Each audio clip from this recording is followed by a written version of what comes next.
uma chave, e você está até escrevendo um livro agora sobre ele, que vai ser tremendo, sobre a oração em língua. Quais os benefícios? Tem um vídeo que eu acho que é recente, se eu não me engano, 10 motivos. Isso aí foi forte. 10 motivos que você tem que orar em línguas. 10 motivos. Quais os benefícios e qual é o motivo que a igreja precisa orar em línguas? Mas eu acho que eu vou ter que fazer um testamento disso. De tanta benção que é orar em línguas. Né? Os benefícios são inúmeros. Inúmeros. Quanto mais falo, mais bem para falar. Entende? O problema é que a pessoa tem que entender, antes de entender os benefícios, ela tem que entender o propósito. Qual é o propósito que o Senhor nos deu, a promessa que falaríamos novas línguas? O que muitas mentes ainda não entenderam por causa da religião, né? Eu também entendo eles que ficam muitos anos, né? Nunca foi ensinado sobre isso. Aí de repente é ensinado que tem que orar em línguas. Aí achava que falar em línguas era só no culto, no contar o profético, né? Quando vem aquele momento que são renovados e falam em línguas ali e não tem governo sobre eles depois. Por que o dom de línguas? Olha só, coisa interessante. A gente tá até conversando sobre os dons aí antes do podcast, né? Porque o único dom que você tem 100% de acesso e liberdade nele é o falar em línguas. Por quê? Eu posso falar em línguas quanto eu quiser e a hora que eu quiser. Aí a gente se pergunta, pô, não é um dom do Espírito, não é verdade? Porque foi colocado na categoria dos dons do Espírito, livro de 1 Coríntios, capítulo 12, versículo 3 em diante. Foi colocado ali como uma das categorias dos 9 dons do Espírito, falar em línguas e interpretação de línguas. Ok? Aí a gente se pergunta, né? Os outros dons você não tem um domínio 100% de acesso como você tem a liberdade de falar em línguas. Você concorda comigo? Sim. Então, vamos lá. Jesus ele fez uma promessa. Você vai ter que entender o que é falar em línguas. Marcos capítulo 16, versículo 15 e 16. Ide por todo mundo, antes da sessão dele, ide por todo mundo, pregar o evangelho a toda criatura. Aquele que crer e for batizado será salvo. Quem não crer já está condenado. E esses sinais seguirão aqueles que crerem em meu nome. Em meu nome expulsarão demônios e falarão novas línguas. Aí, no original, aqui, eu vou colocar até para você ver aqui, ó. As pessoas às vezes não... Aí não, que isso aí é a língua dos idiomas. Ele está falando da língua de Pentecoste, de Atos 2. Os testemunhos de Jeová usa isso. E alguns crentes que não aceitam falar línguas, né? Quer ser teólogo racional demais, quer contrariar isso aqui. Não, mas calma aí, então tá bom. Então me contesta aqui, ó. Marcos capítulo 16, versículo 16, ó. Quem crer e for batizado será salvo, por quem não crer será condenado. Versículo 17. Estes sinais seguirão, né, acompanharão aqueles que crerem. Então, que você está dizendo que a língua é o sinal que identifica que você verdadeiramente crê em Jesus Cristo. Ponto final. Expulsar demônios significa que verdadeiramente você crê nele. Então, o sinal seguirão. Em meu nome expelirão, expulsarão demônios e falarão novas línguas. A palavra novo aqui em grego é kainos. A respeito de forma recém-feito, fresco, não usado. Então, quando ele fala novas línguas, está falando de algo que nunca foi usado. Nunca foi utilizado. Então, não tem como pensar que falar outro idioma. Você está falando de línguas, novas línguas, não está falando de outro idioma. Então, é muito importante. Não está falando novos idiomas, está falando de novas línguas. Então, esses sinais acompanham que novas línguas. A palavra línguas aqui é glosa, né?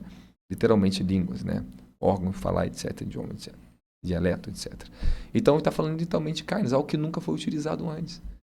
Então, ele está falando que é uma promessa. Nós temos que entender que o falar em línguas é uma promessa que Jesus fez para aqueles que creem em seu nome. Então, as pessoas que contestam, eu não tenho esse negócio de falar em línguas, eu não aceito. Você não está aceitando a própria promessa? 2, é um sinal daqueles que crerem. Esse sinal tem que estar na sua vida. E existe também, não sei se você sabe, né, um debate teológico até o dia de hoje, né? Fala em línguas, é testificação que é batizado com o Espírito Santo ou não? O que você acha? Fala aí pra mim. Eu acho que... Eu falo que vamos dizer assim, por causa de Atos, né? Atos 2, Atos 19... Ó, importante. Atos capítulo... voltando aqui no assunto, né? Tudo que tem uma primazia, que Jesus deu uma ordem como um mandamento ou uma promessa, nós devemos o quê? Valorizar isso aí extremamente. Eu tenho que dar uma ênfase a isso.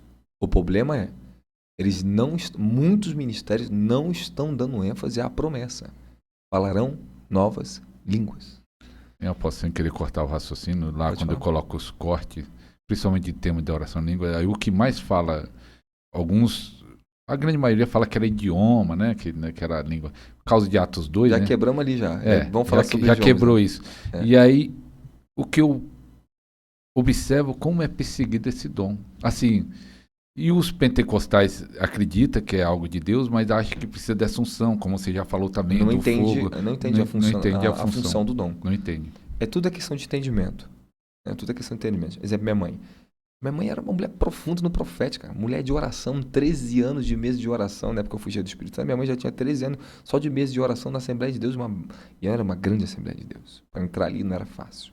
Chegar onde ela chegou. Então, líder de oração, minha mãe era uma baita de uma mulher de Deus, uma libertadora. Lidando, tinha muita experiência de expulsar demônio. Pregadora mesmo, nata, era violenta. Só que tem uma coisa. Quando eu fui cheio do Espírito Santo, e na época que eu recebi a chave da revelação, eu era jovem. Não tinha nem meu ministério ainda, eu tinha 18 anos de idade. E eu ficava falando pra minha mãe, você tem que orar em línguas. Tem que falar, orar. Ela falava assim, mas eu não tô entendendo, você fala que pão é pão, mas não entendo de pão, eu não entendo como é que eu vou, como é que é orar em línguas. Eu falo em línguas. Eu falei, não, mas eu só tenho que orar em línguas, falar uma coisa. Você estando lá na igreja, no mover do Espírito, uma coisa. Ali, aquelas línguas têm um propósito, mas a oração em línguas é outra coisa. Eu falei, mas não tô entendendo. Tá na Judas 1:20, né? E só que aí depois, meus 19 anos diante, aos meus 20 que eu conheci o David Robson.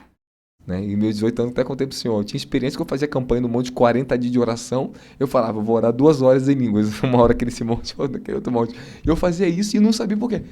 Tanto que eu orava em línguas. Né? Até me remeteu a imagem agora de um senhorzinho que eu conheci nessa época. O senhorzinho falava que ele falava muito língua, que eu tinha que continuar aquilo. Um senhorzinho lá no monte. E assim, a cultura pentecostal não te ensina o fundamento da oração em línguas. Mas ela é aberta para receber o dom, correto? Por causa do profético, etc. Então vamos voltar ao pensamento. Atos 2, né, quando o Espírito Santo desce, é uma promessa prévia já acontecendo de Joel, que todas as nações e povos, né, que o Espírito seria derramado sobre toda a carne. Naquele momento, eles foram cheios do Espírito Santo, começaram a falar em novas línguas e falar a língua dos idiomas da nação. Então Paulo diz muito claro no livro de 1 Coríntios, capítulo 13, ainda que eu falasse a língua dos anjos e dos homens, olha só, nada me valeria a pena se eu não tivesse amor. Então, ainda que eu possa ter um dom de falar língua, se eu não manifesta amor, eu sou incompleto. Então, nós temos que entender que a oração língua, que eles não entendem, eles questionam porque não são ensinados. E Paulo deixa muito bem claro isso também pra gente. A oração em línguas já tem 5 categorias. É que eu falo a variação do dom. Nós falamos aqui para edificação pessoal, é aquela que está em Judas 1:20, edificando a vós mesmos sobre a vossa santíssima fé, orando no Espírito Santo. Então, a oração no Espírito Santo é bem clara, né? Descortinado pelo apóstolo Paulo, livro de 1 Coríntios, capítulo 14, versículo 13. E quem fala em língua fala em mistério. Então, é a oração em mistério, que nós falamos que é a oração no Espírito Santo. Então, essa é a categoria 1, que é que todos nós temos que praticar ela. Posso continuar? Pode. Então, bora. Então, 2. Interpretação de línguas. Aí que entra a confusão na cabeça dos pentecostais, que não entende. Tudo falta de ensinamento. É só ensinar que eles se organizam. Não, mas que Paulo diz que quem fala em línguas na igreja tem que ter intérprete, então que fale com você bem, fique quieto. Ou cale-se. Não entende. Ele está falando para ordem no culto. Não está falando para minha ordem dentro da minha casa, da minha vida pessoal. A ordem no culto é o seguinte. Então, se eu estou no culto e começo a falar em línguas tão alto, que eu paro todo mundo para me ouvir em línguas e começo a falar, e todo mundo ficou olhando para mim esperando alguma coisa, é em vão, é sem sentido. Tem que ter o quê? Um intérprete ou a pessoa interpretar. Isso é o profético. Aí sabe onde eu pego muito pentecostal? Do pessoal que não entende? Eu falo assim, mas o sinal de línguas é para quem? É para o crente ou para o incrédulo? Eles acham que a profecia que é para o incrédulo. E aonde ele mais erra? Lá nos movimento pentecostal, que eu já fui de Assembleia de Deus, a profecia vem para uma pessoa incrédula que está ali dentro, a pessoa vai lá e profetiza para ela. Mas Paulo diz que a língua, está no livro de 1 Coríntios 14, é um sinal para nós, para o descrente, desculpe, para o descrente. E a profecia é um sinal para o crente. Então, olha só, ficou até meio incógnito, meio contraditório. Então, quer dizer que o falar em novas línguas é um sinal para o descrente, olha só, mas tem que ter interpretação. Aí dentro disso nascem 2 coisas importantes. A interpretação, quando você fala em um mistério que não é desconhecido de qualquer idioma, ou você pode falar pelas línguas, em um idioma que você não conhece, mas que a pessoa que está te ouvindo, ela sabe, está entendendo. Atos 2. Ou uma pessoa pode levantar, você fala em chinês, eu entro com a interpretação, sem nunca ter falado também em chinês na minha vida, pelo dom de interpretação, eu interpreto o chinês e todo mundo olha assim, cara, ele é brasileiro, tá interpretando o chinês perfeitamente, como é que pode? É isso mesmo, você tá me entendendo? Então assim, é muito dinâmico esse dom. Esse dom é extraordinário, não só dinâmico, como dimensional. Entende? A revelação desse dom é extraordinária, então eu passei muitos anos bebendo essa revelação. Aí o que acontece? Vamos lá. Ordem para o culto. Por isso que eles têm essa confusão na cabeça. De orar em línguas, falar todo o tempo. Mas Paulo está falando isso para o culto. Mas ele vai ressaltar em 1 Coríntios capítulo 14, versículo 13, se não me engano aqui. Posso abrir rapidinho aqui? Estou falando de pegar muito. Aqui, ó. Vamos lá. A gente temos que entender o que Paulo está falando. Ele fala assim, eu oro em línguas mais do que todos vós. Eu falo em línguas mais do que todos vós. Olha só. Fala que pelo que fala em outras línguas, deve orar para que possa interpretar. Aqui é o segredo da interpretação. Vamos lá. Agora vai falar aqui, ó, versículo 17. Porque tu, dando graça bem, tu é edificado, dou graças a Deus. Aqui, versículo 18. Dou graças a Deus porque eu falo em outras línguas mais do que todos vós. E outras línguas, plural. Não é idioma. Que adianta ele vai ficar falando em outras línguas que outro idioma em alemão, sem ele entender e alguém entender? Não. Ele está falando em línguas estranhas mesmo. Mais do que todos vós. Então você vê que Paulo era um homem profundo na oração em línguas. Né? Então aí a gente volta um pouquinho aqui acima. Se quem fala em línguas, ore para que possa interpretar. Isso aqui é para o culto. E para a nossa vida pessoal também, um grande segredo que é a chave que eu falo para o senhor também. Uma das maiores chaves que existe para a transformação da nossa mente é a interpretação. Mesmo que você ore em línguas, né, ela vai te edificar espiritualmente, depois disso salta para o teu entendimento pela intuição, você vai entender pela tua própria intuição, algo em você muda, modela o teu interior. Né? A interpretação objetiva, ela acelera o processo de edificação pessoal, de transformação pessoal. E qualquer crente pode receber a interpretação? Todos.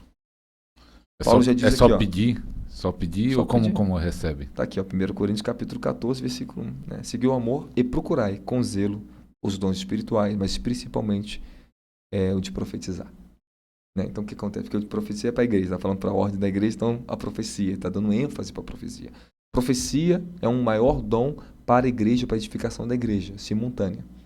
Ok? Porque é entendido para todos, ela é direcionada, ela edifica, ela consola, ela exorta, etc. Porém, a oração em línguas não é menor. Inclusive, o dom da profecia depende muito do dom da línguas. Um dom tem uma raiz ligada à outra. Posso ensinar isso para vocês também. Na escola de dons ensino muito sobre isso, né? Então, o dom da profecia e o fala em línguas estão intrinsecamente ligados, conectados. Você vai profetizar, tu fala em línguas. E de repente você está tendo interpretação profética, tem dom da interpretação e não sabe o que é interpretação. Você está interpretando línguas na hora da profecia. É o que eu mais fazia. Só que depois que eu entendi que eu estava com o dom da interpretação.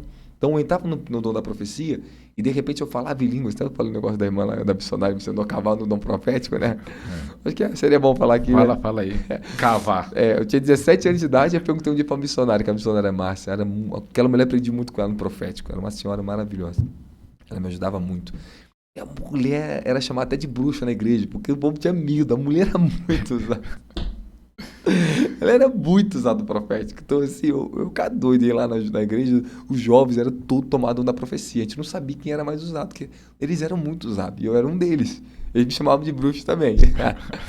Aí o que acontece? Aí naquela época eu perguntei, missionária Márcia, como é que a senhora vai tão profundo no profético? Como é que eu faço? Era só você cavar, mas como é que eu cavo? Ela cavando, mas como é que eu cavo? Mas de pentecostal você tem que cavar. Ela falou, quando você estiver profetizando, é só você falar em línguas. E espera que o rolo vai descer. Falei, entendi. E espera, confia. Falei, entendi o mistério. Então ela começava a falar, a profetizar, e ela parava um momento e ela ficava falando em línguas. Daqui a pouco o rolo descia, rapaz. Interpretação. Então, quando nós estamos em língua na categoria para a igreja, né? Quando eu entro em fala em línguas, entra o fala em língua da categoria do profético. Isso você pode observar uma coisa, que as línguas que você fala na oração e edificação pessoal é uma. As línguas quando você fala, quando você está sendo revestido no profético, no movimento do Espírito, é outra. É diferente. As minhas línguas proféticas é explosiva. Então aí sim, essas são para interpretar. Eu mesmo, quando começa alguém a orar em línguas, e eu sei que quando vai ser profético, quando vai vir uma palavra profética, a língua dela muda. Ela muda. Pronto. Essa é a dinâmica da oração em línguas. As variedades dela. Então, assim, línguas para edificação pessoal, línguas para interpretação. Você tem o dom da própria língua para interpretar as línguas que você fala, que os outros falam. Né?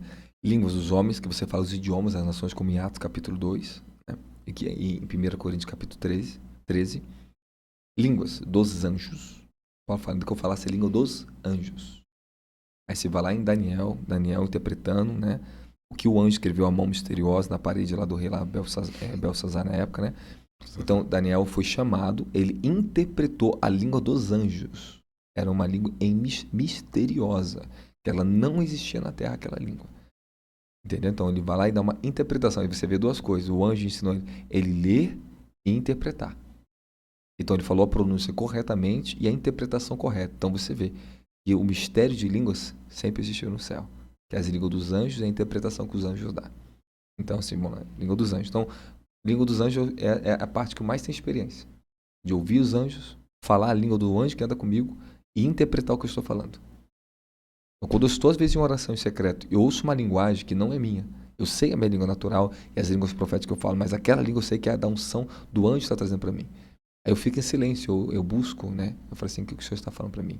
Eu entro em êxtase e eu ouço a interpretação do que aquele anjo está falando, o que eu estou falando em línguas. E às vezes eu tenho experiência de em êxtase, não falar, estou apagado em espírito, eu estou falando em línguas lá na minha dimensão do espírito, e eu ouço a interpretação e o anjo fala para mim o que eu estou falando.